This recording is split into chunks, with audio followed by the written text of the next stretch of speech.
So we've been talking the last couple of weeks about life in this anxious world. How do we navigate that from a Christian standpoint? Last week we talked about the importance of family and that inner circle of people that are close to us, and building this idea of a circle of care that we can turn to when things are hard. We're not meant to. Humanity was not created to do life alone. And in fact, we're at our weakest when we're at our most isolated. And so bringing in people into that inner circle that can help navigate it, that life, that's peers, that's parents, that's leaders. It's important to have people that are at the current stage in life as you. It's also important to have people that have gone on before you and can look back and help give you advice of how to navigate something. Yes, those older than you actually know more than you do.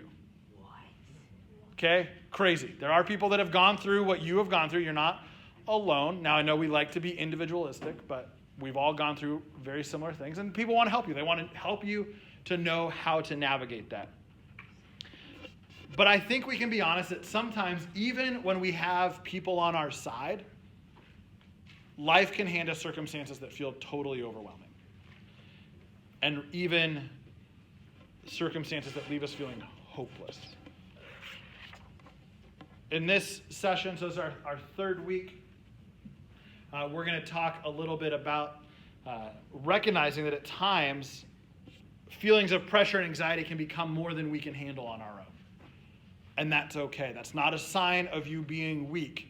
That's a sign of you being human. God designed us to be part of groups. And at times, what's needed is extending our circle to what you could call professional helpers. That seeking out people who understand what you're going through from a professional standpoint, counselors and mentors and different things, is good. And reaching out to God and sharing honestly with others keeps us from facing anxiety alone. You are not alone, and you don't need to navigate life alone. Today we're going to look at two stories from the ministry of Jesus. They are very closely connected. And it's two hopeless situations. All right, so go ahead and turn to the Gospel of Luke. And we're going to see what happens in both of these circumstances. So Luke chapter 8. Starting at verse 40. So again, verse 40. Did you really turn around to it? That's awesome. Divine providence for Zach Gamber. So two hopeless situations. I'm going to read the story for us. I want to encourage you to follow along. So if you don't have a Bible, go ahead and grab one as I'm reading. Luke chapter 8, starting at verse 40 to the end of the chapter. Now when Jesus returned, the crowd welcomed him, for they were all waiting for him. And there came a man named Jairus, who was ruler of the synagogue. And falling at Jesus' feet, he implored him to come to his house, for he had a daughter about 12 years of age, and she was dying. As Jesus went, the people pressed around him. And there was a woman who had a discharge of blood for 12 years. And though she had spent all her living on physicians, she could not be healed by anyone. She came up behind him and touched the fringe of his garment. And immediately her discharge of blood ceased. Jesus said, "Who was it that touched me?" When all denied it, Peter said, "Master, the crowds surround you and are pressing in on you." But Jesus said, "Someone touched me, for I perceived that power had gone out from me." And when the woman saw that she was not hidden, she came trembling, and falling down before him, declared it in the presence of the people why she had touched him, and how she had been immediately healed. And he said to her, "Daughter, your faith has made you well. Go in peace." While he was still speaking, someone from the ruler's house came to him and said, "Your daughter is dead. Do not trouble the teacher anymore." But Jesus, on hearing this, answered him, "Do not fear, only believe, and she will be well." And when he came to the house, he allowed no one to enter with him except Peter and John and James and the mother and father of the child. And all were weeping and mourning for her. But he said, "Do not weep, for she is not dead, but sleeping." And they laughed at him, knowing that she was dead. But by taking her by the hand, he called, saying, "Child, arise." And her spirit returned, and she got up at once. And he directed that something should be given to her to eat. And her parents were amazed, but he charged them to tell no one what had happened. In Luke 8, we find two people in hopeless situations. The woman who's been sick for 12 years and the little girl who has just died. Kind of extreme circumstances and situations. While both are similar in their hopelessness, there are a couple differences between the stories and their encounters with Jesus. The first thing is that the lady in the story is completely alone. Although she is surrounded by a crowd of strangers. In fact, we never know her name or anything about her other than this ailment. The little girl, on the other hand, had her family around her and is clearly loved by them, especially by her father, who is seeking out Jesus. But both are disconnected from people by something they cannot control. And in this situation, that's their health. The health issues they're facing separate them from those around them, and their situations turn into ones that are hopeless. In both of these situations, Jesus was on his way to somewhere else. And even the crowd wants to get where it's going. But for Jesus, for both the woman and the little girl, he stops in his tracks. And he responds to each. Wherever he's going, whatever he has planned, Jesus recognizes it's not as important as the people in front of him. He's not too busy to stop and notice the woman that no one else had time for. He doesn't even overlook the girl, who everyone else said is dead and told him to not worry. Of the many things that we see in this passage of Luke, it's important to recognize one main overarching point.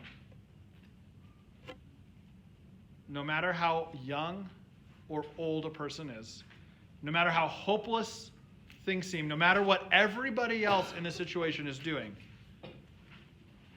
when we are hurting, we are Jesus' top priority.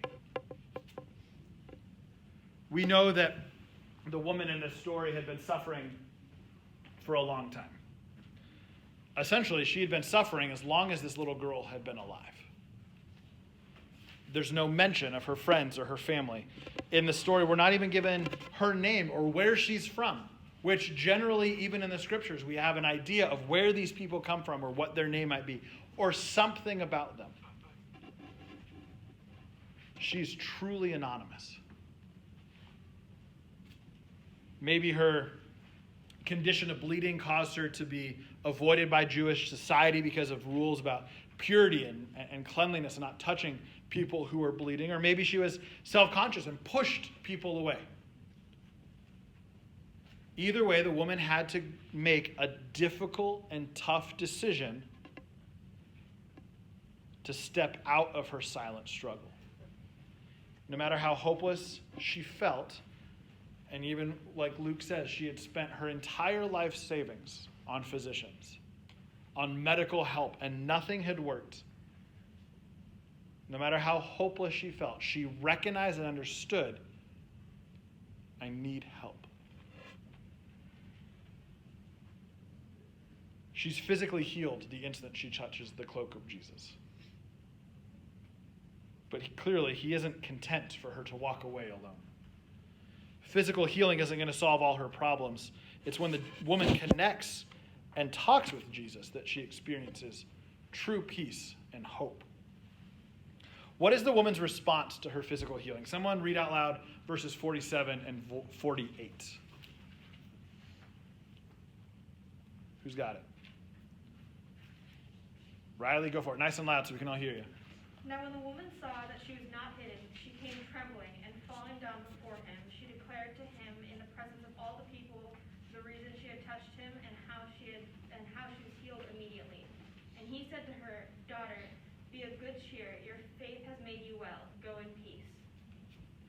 Why do you think she didn't jump for joy? A lot of times in the gospel accounts, when someone's healed by Jesus, they start shouting, they jump for joy, all this stuff. Why do you think she didn't do that? Owen? Might have been embarrassed. Yeah? Might have been embarrassed? Yeah, A why? lot of people around him. And he's like, what do I do? Yeah, totally. So she reaches out and touches the cloak of Jesus, thinking, I can remain anonymous This will heal me, and I'll be good, and I can just duck back in the crowd, right? So she touches the cloak of Jesus, and what happens? Everything stops. We've all been in situations, usually it's when we're like getting in trouble, that we do something, there's a reaction, and you can feel like your stomach just drop out. And all of a sudden, all the attention is on you. And that question, maybe we've been home before and something happens and we try to cover it up, and we hear that ominous question coming from downstairs of, who did this? Oh, no. We don't usually jump for joy in those situations. And we can think it's pretty incredible. I wonder how each of us would respond in a similar situation. The girl in the story, however, had a family, had a home. We even know her father's name. We know the role that he had in society.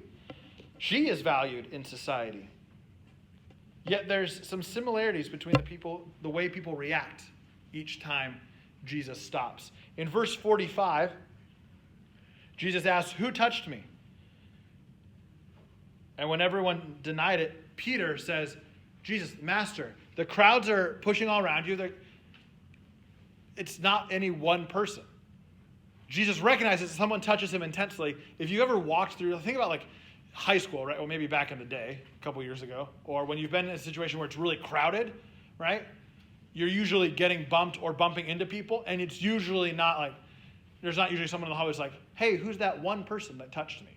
Because you're getting bumped all over the place. And Peter, Jesus, like, there's a lot of people around. What do you mean, the one person that touched you? What Peter is basically telling Jesus is, nobody did, let's move on, forget it happened. And then in verse 49, when Jesus was still speaking, someone came from the leader's house and said that the young girl, the daughter has died, don't bother the teacher any longer. And it actually echoes Peter of saying, hey, Peter, Jesus says, someone touched me. Peter says, there's a whole crowd. Jesus, move on. This person from the house says, the girl is dead. Don't bother Jesus. Jesus, move on. We can see these similarities and the way people are reacting in these situations. Often in the world around us, even our family and friends and sometimes ourselves can miss cues to stop and pay attention to those around them. We all get distracted by business or by what the world or our culture says is important and not see how someone near us is actually feeling and how they're actually doing. In both the woman's story and the girl's story, Jesus has to remind even his closest followers that people are the most important priority. Both the sick woman and the dead girl's father needed to leave their homes and go for help. The same is true for us. Sometimes we have to stop in our tracks and reach out for help.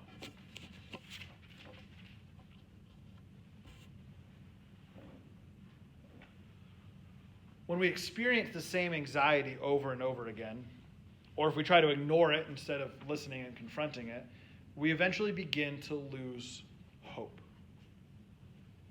Ultimately, unhealthy anxiety that goes unaddressed leads to what we call depression. I'm not talking about depression like, today I'm tired and a little bit sad. I'm talking you've been diagnosed clinically with depression. And when we're depressed, most of us want to be alone and isolate ourselves. It becomes a cycle that we can't break on our own.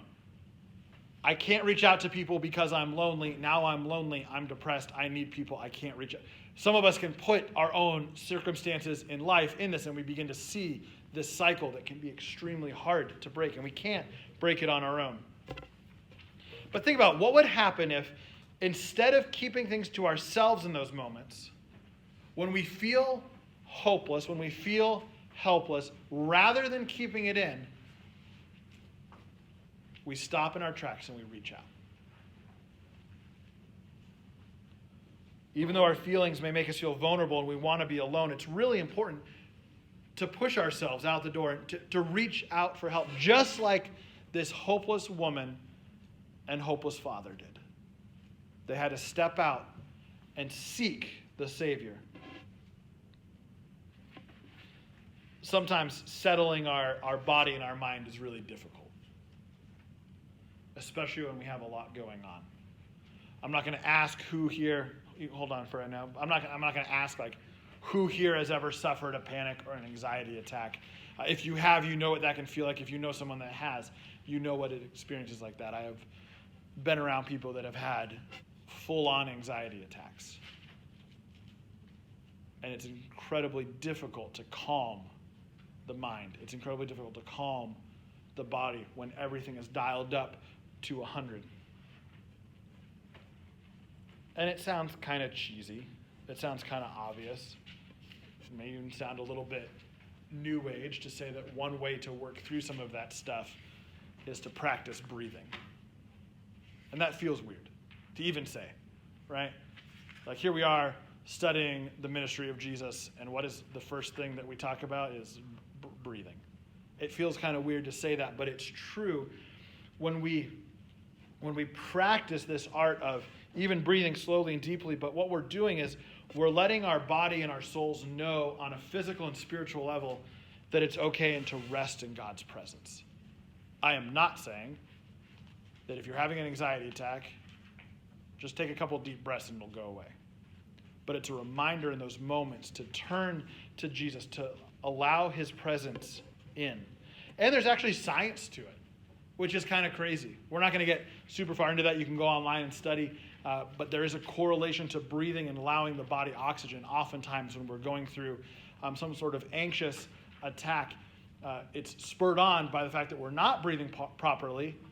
Oxygen is not getting into our blood and thus to the rest of our body, and our body starts freaking out. And by breathing, we actually are oxidizing our blood, and it's allowing our body to calm down and say, hey, things are okay. It can make the difference between feeling overwhelmed and being able to cope in the moment. But really, what it comes down to is pausing to rest in the Lord and to focus on him in the midst of our struggles. And I'm going to admit, easier said than done. Again, it's not always as simple as just taking a few deep breaths. What's another powerful thing to use is that circle of support that we talked about last week. Family members, parents, medical professionals, your small group leaders, pastors, the church body. God put this incredible group, this incredible structure in place who are ready to listen and to help. If you need to get connected with someone, if there's something that you're going through and you don't know who to talk to, and if you feel comfortable talking to me, it doesn't have to be face-to-face. I know sometimes face-to-face is scary. You can reach out to me online if you want my number. If you want my number, by the way, and you don't have it and you want a text to figure out who to talk to, and even that alone is like asking for it is nerve-wracking. Tons of people here have it. Just ask them. You guys all have my permission to give my number out, okay? But you can ask almost everyone in here. We'll just make it easy. Ask Zach. Zach will give you my number. But then you can text me. Or you can message me online. Or you could come talk to me in person and say, hey, here's a little bit about what I'm going through. Who could I talk to? And I'll do my best to direct you to someone that I think would be best equipped to do it. It might not be me. It may be your small group leader. It may not be your small group leader. It may be somebody else entirely that I know can help walk you through whatever's going on. The technique that does not help any situation, because sometimes it's easier to look at that, are some of the coping mechanisms that we've talked about in the last couple of weeks. We came up with 5 2 weeks ago. Does anybody remember what they are? Can we do them as a group? 5 negative, bad coping mechanisms. Does anyone remember one of them? Drinking. Yeah. Drugs. And I'm not talking like medication, like if your doctor's giving you medication and it's helpful, that's different. This is like illicit, illegal. Crystal meth. Yep, crystal meth. That's usually what. Okay, so we have alcohol, drugs, what else? Smoking. I would put that in the drug category. By the way, I don't care what the culture says. I really don't. I'm going to throw like vaping and pot into that same category, okay? If you're doing that kind of stuff, knock it off, okay? And I mean that, I love you guys dearly. I've known many of you for a very long time. Just knock it off, okay? You're not doing anything good. Oh, but the science, I don't care. It's not good for you. It's habit forming. It's addictive. If your parents have told you to stop, they're not wrong, but I'm going to tell you, knock it off. If you're vaping, stop it. That's disgusting, and you're a punk. If you vape, I'm not going to let you around my child because I don't want him introduced to that. Okay, so we have drugs, drinking and drugs, pornography, I guess sex as well. sex. Yep. Was gambling one? No, it's not a bad one. I like that one. You're gambling with all of them. The other one was self-harm. Self-harm. So we have those 5. Maybe if gambling is your thing too, talk to Riley. Just kidding. Just kidding. But if you struggle with any of these types of coping mechanisms, you need to talk to somebody. And you need to talk to somebody that knows more than you do. And that often means not a peer. That means talking to an adult. That means talking to your parents. It means talking to a leader. It means talking to me. It means talking to somebody that can help you work through that. And I want to draw a little bit of closer attention just for a moment on the scariest one, and that's if you felt like killing yourself. And even within that, this idea, suicide is a very delicate topic. There's differences between, man, I just wish I could kind of hit the reset button. There's no reset button. Or this, I wonder what it would be like if, to all the way of, I have thought about, planned, or tried to take my life. Your life is completely worth it. It doesn't matter what you've done. It doesn't matter what's been done to you. Jesus is greater than all of that. If that's something that you've struggled with, let's get it out in the open. Let's get ahead of it. Let's talk through it. And that's something that I will gladly have that conversation with you and be able to find someone to walk through you. The honest truth of it, just to put it out there too, ladies, I want you to reach out to me. I know that can be weird. You can reach out. Amanda's a great one to talk to as well. But I want to put you in context. Ladies, I will connect you with a gal in our church. Gentlemen, I'll put you in touch with a guy at our church, because that's the right way to navigate these things. But I'm happy to be the initiator and connect those points. But if you have considered taking your own life, you are 100% worth it. You are loved by Jesus. I love each and every one of you. I even love everyone that's not here this morning. You can tell them that too, just because they weren't here. Doesn't mean I don't love them. I love you guys dearly. Your life is worth it. You are worth it. Please never forget that. If there are people in your life who tell you differently, they are lying to you. And you need to cut them out of your life. You are worth it. You are severely loved, especially by the creator of our universe, who died for you. Absolutely incredible. Your life is worth it. But you were not created to do life alone. You're not designed to break hurtful coping mechanisms on your own. You need the power of the Holy Spirit and the encouragement of other people. That's just the plain truth of it. And sometimes that means widening the circle to include professional help. There's times that those of us, even in positions of counseling, get in over our heads because there's things that we don't know how to help with. Does not mean we do not care. We want to put you in touch with the person that can do the most help. And sometimes that does mean professional help. Anxiety and depression don't need to be permanent in your life.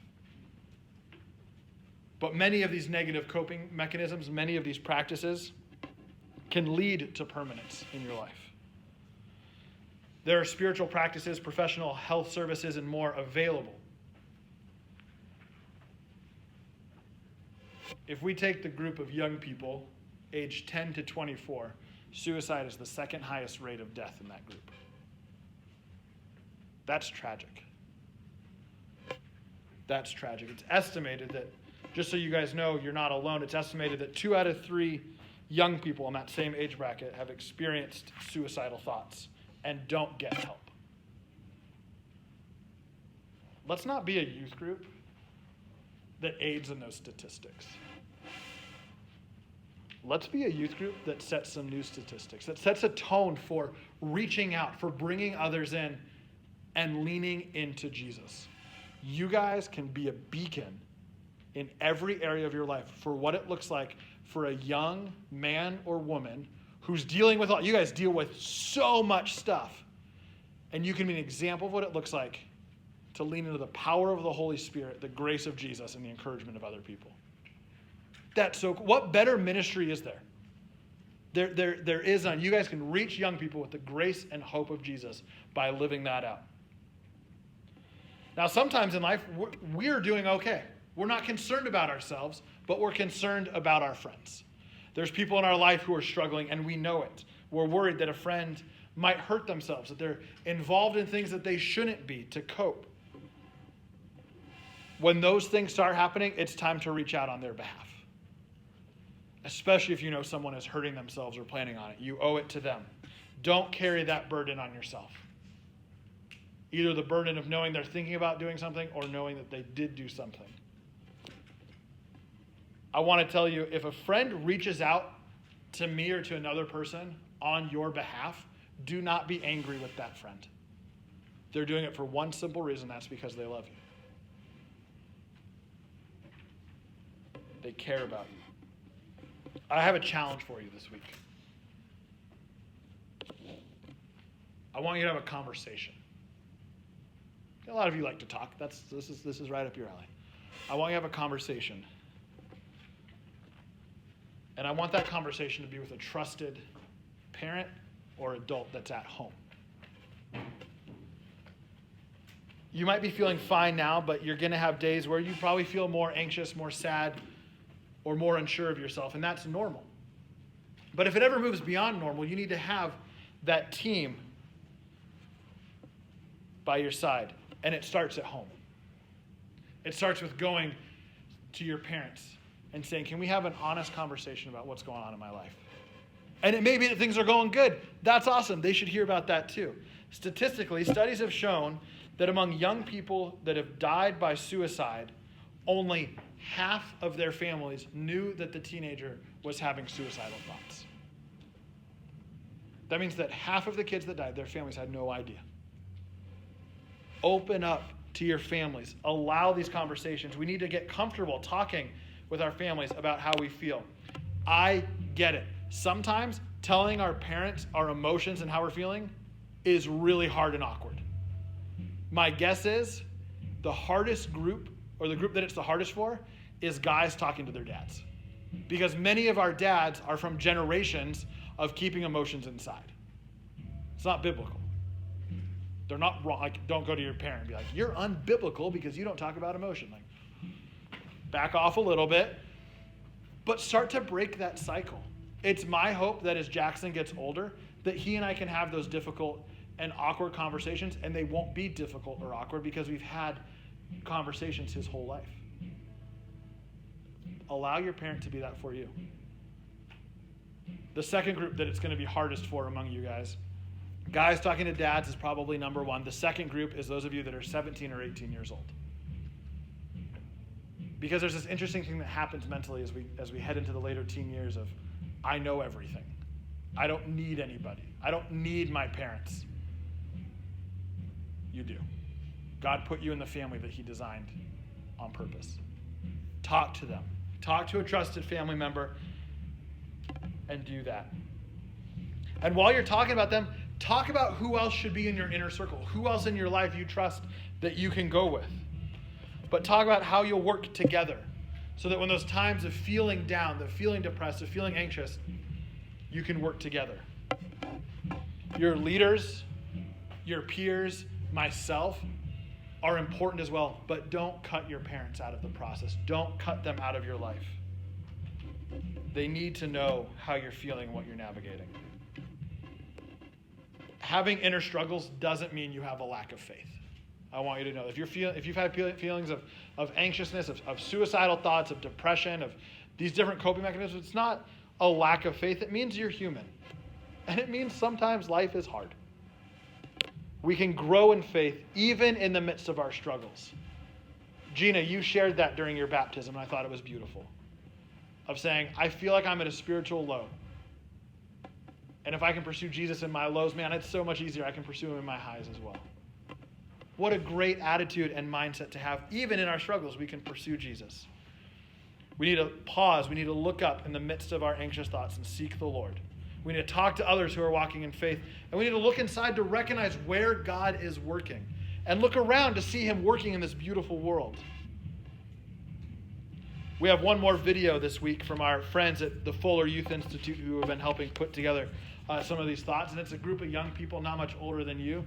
Some of the same ones that we've seen the last couple weeks, just talking about what it's like to get some professional help. And the fact that it's okay.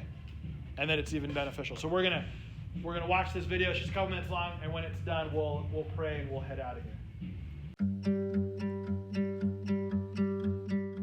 I think for me, it was realizing that, like, in certain situations that I didn't have the tools to properly combat it. And so when I would get anxious, I would just have to ride it or just, be consumed by it. And that would be really hard. I was having a hard time just even going to school and making it through the day, and my mom wasn't sure what to do either. I have really bad flying anxiety, and people will be like, oh, like just take a nap, go to sleep or something, but it's like, I can't do that because I'm so anxious. Sometimes we experience anxiety that makes it harder to perform our best. Anxiety that is out of proportion to the source of stress we experience leaves us feeling overwhelmed or stuck. When these feelings become more than we can handle on our own, it's okay to seek professional help.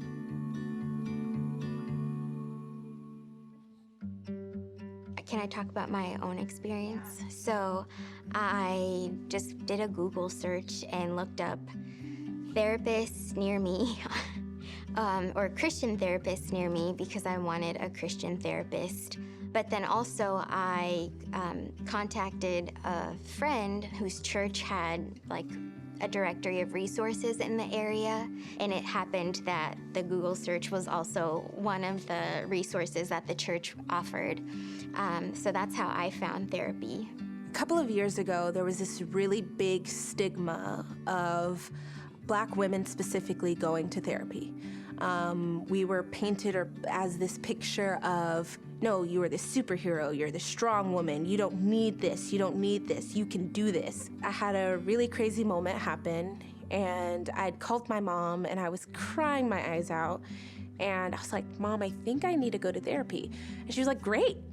Without me even knowing, my mom, early in my childhood, actually went to therapy. For me, I asked a family friend who was a therapist, who's like connected with the network, and she had a contact, and so I ended up making an appointment with that guy, and I really liked him. So my very first experience of therapy I didn't like, because it felt very like, it felt a little stuffy and I didn't feel comfortable. I got lucky and I stuck with the first person I was given. I mean, I remember the first couple sessions being like, let's get to know you. Therapy, in a lot of ways, is about giving you tools. At first, I was very, very nervous.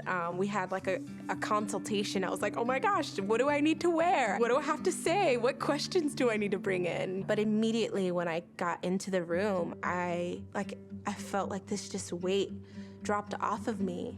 I felt relieved. I felt like I was finally going to be able to understand what I go through and like get the tools necessary to combat it, because I was really beat down by like what I was going through. I was 17 when I first started seeing a therapist, and it is one of the most life-changing things that could have happened to me at that time. For insight, for healing, for just hope for the future. Yeah, therapy saved my life.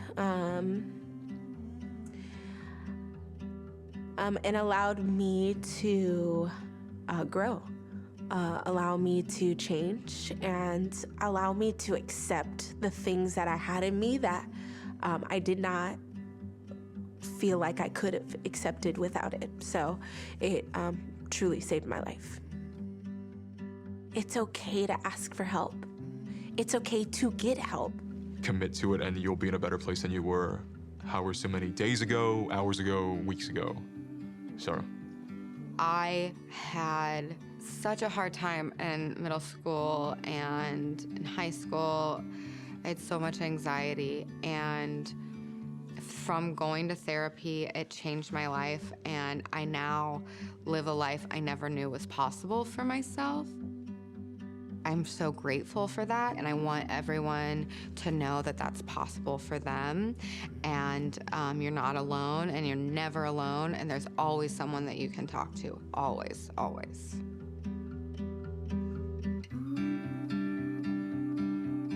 I If you have a friend that's in therapy, I would say the best thing you can do is just support them. Don't try to belittle them. Don't say, oh, you don't need this. Like, say, like, you're doing the right thing, or like, you know, you're doing something that's gonna really help you. That goes a long way.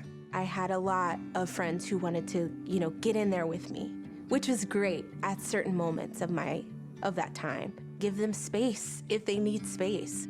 What works for you might not work for your best friend, even if you're similar in every other way. If they want to talk about it, be a listening ear.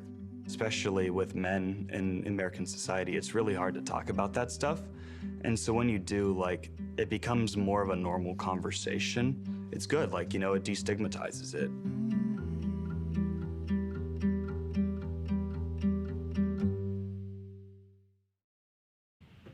I want to just add to that a little encouragement of, if you do want to seek some professional help, go with a Christian counselor, allow them the opportunity to point you back to Jesus. Don't get involved in some of the new age cultural discover your own truth thing. Our truth is Jesus and the gospel message that he provides. You guys are awesome. You matter. You're loved. I'm so appreciative for you. Let's close in prayer, and then you can go love on your mamas for Mother's Day. Dear Lord, I thank you for the love that you have poured out to us, and that we get to remind one another of that love. And Lord, I pray for each and every one of us that when life feels hopeless, when we feel isolated, when we feel alone, that you remind us of this incredible love, that we feel your peace of your Spirit, Lord, surround us, and that we remember the grace that you poured out on the cross on our behalf.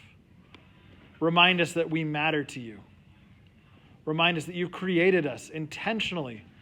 And as your word says, we are fearfully and wonderfully made. And that you have a purpose for each and every one of us. Remind us of that, Lord. Bring us friends and family members who can encourage us daily, Lord. And may we be friends. May we be family members that encourage those around us. May we focus on the truth of you and not the lies of the enemy. In your Son's name, amen.